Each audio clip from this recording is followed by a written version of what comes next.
The heart has 4 muscular pumping chambers: the right atrium, the left atrium, the right ventricle, and the left ventricle. The left ventricle pumps blood out through a large artery called the aorta to supply the body with the oxygen and nutrients it needs. In left-sided heart failure, the left ventricle is not able to pump enough blood to the body. The 2 types of left-handed heart failure are diastolic, where the left ventricle can't relax enough to fill with blood, and more commonly systolic, where the left ventricle can't contract strongly enough to push blood to the body.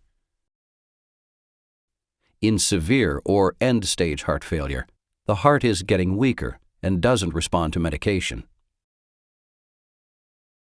For left-sided end-stage systolic heart failure, a doctor may recommend an implantable left ventricular assist device, or LVAD, to help the heart pump enough blood to the body.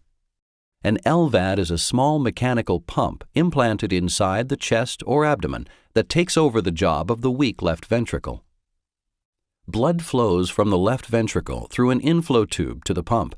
The pump pushes the blood through an outflow tube into the aorta. From here, the blood travels normally from the aorta to the rest of the body. A cable, called a drive line, connects the LVAD pump inside the chest to a control unit located on the outside of the body. The control unit is a small computer that controls the functions of the pump and alerts the patient if there are any problems. The pump and control unit receive power through a cord connected to a battery pack. Finally, the control unit and battery pack are held in a lightweight patient pack. An LVAD may be a temporary treatment until a heart transplant can be performed.